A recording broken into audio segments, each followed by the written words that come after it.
Marhaban ya Ramadan, marhaban ya Ramadan.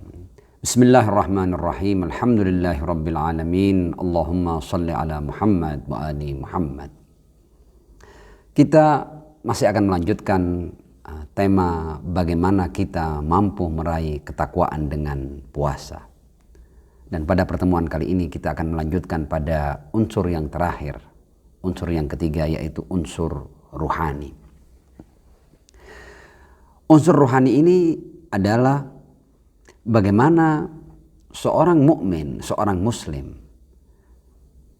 dia menjalankan berbagai macam ritual dan amalan-amalan yang diperintah oleh Allah Subhanahu wa taala, dan dia mengamalkannya dengan sepenuh jiwa raga, dengan sepenuh hatinya.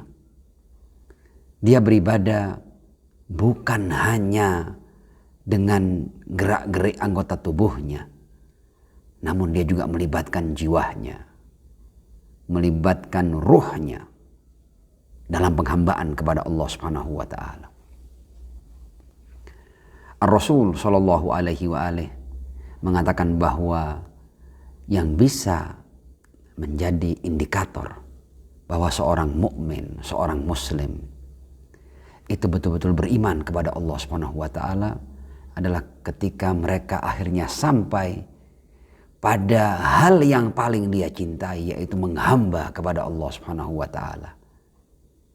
Indikasi bahwa penghambaan itu dilakukan dengan jiwa dan raga, jasmani dan ruhani, adalah ketika seorang mukmin melihat penghambaan kepada Allah adalah hal yang paling dia cintai.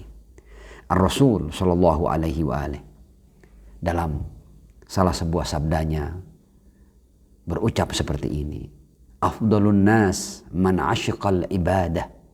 Sebaik-baik manusia adalah mereka yang sampai pada jatuh cinta pada ibadah, pada penghambaan. Fa'anaqaha, digambarkan oleh Ar-Rasul, karena dia sudah jatuh cinta dengan penghambaan kepada Allah, maka seakan ia memeluk dan mendekap ibadah itu. Wa ahabbaha biqalbi, dia cintai dengan hatinya. Wa basyaraha bijasadih, ia sentuh dengan jasadnya.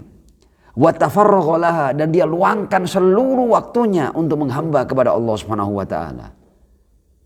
Dan ketika seorang mukmin dan muslim sampai pada level ini, kata Ar-Rasul, fahuwa la yubali ala ma asbaha minad dunya ala usrin am ala yusrin. Dan ketika penghambaan kepada Allah menjadi sesuatu yang paling dia cintai, maka dia tidak lagi sibuk bagaimana dia memasuki pagi hari dan sore harinya, apakah dalam keadaan sempit ataupun lapang, keadaan sulit ataupun keadaan yang tidak ada yang mengancamnya.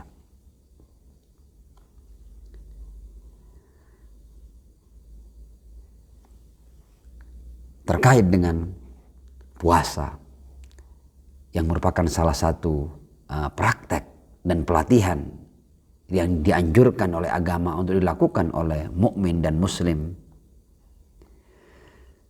digambarkan dalam salah sebuah hadis qudsi bahwa ibadah yang satu ini adalah ibadah yang luar biasa. Puasa kaitannya dengan takwa sangat erat sekali, karena dalam hadis qudsi dikatakan as-saumu li wa ana ajzi bih. Allah berkata, puasa itu untukku. Ini luar biasa, sampai satu ibadah ini Allah nyatakan, Allah tegaskan bahwa puasa ini untukku. Wa ana ajzi bih, dan nanti aku sendiri yang akan memberikan balasan dan imbalan. Dalam hal ini ada baiknya kita mendengar tafsiran Al-Imam Al-Humaini qaddasallahu ta'ala sirrahu syarif tentang riwayat ini. Kata beliau, bagaimana Allah Subhanahu wa taala berkata, as-saumu li wa ana ajzi bih. Kata Imam Humaini, ketika Allah menyatakan bahwa dia yang akan memberikan balasan, bahwa ketahuilah bahwa untuk puasa ini Tidak ada harga yang bisa membayar puasa seorang mukmin dan seorang muslim. Ya. Bahkan surga-surga Allah pun tidak mampu menjadi harga bagi ibadah puasa seorang muslim dan mukmin. Karena Allah telah berkata, wa ana adzibih. Allah mengatakan bahwa aku yang akan membalasnya. Dan ketika Allah mengatakan aku akan membalasnya, berarti Allah sendiri yang akan membalasnya. Bukan dengan surga. Surga adalah sesuatu yang luar biasa. Tapi untuk puasa Allah menjanjikan wa ana adzibih. Berarti ada balasan yang jauh lebih tinggi daripada sekedar surga untuk orang-orang yang benar-benar berpuasa. Mudah-mudahan lewat ibadah puasa kita mampu meraih ketakwaan. Ibadah yang Allah akan memberikan imbalan tersendiri bagi hamba-hambanya yang berpuasa. Dan kata Imam Khomeini, imbalan itu sudah pasti lebih tinggi daripada sekedar surga-surga Allah Subhanahu wa ta'ala. Imam Khomeini kemudian menambahkan terkait dengan bulan Ramadan, terkait dengan kita menjadi tamu-tamu Allah selama sebulan penuh. Kata beliau, apabila bulan Ramadan telah berlalu dan tidak ada perubahan dalam perilaku kita, dalam suluk kita, kita tak ubahnya seperti kita belum masuk di bulan Ramadan. Kita seperti sebelumnya.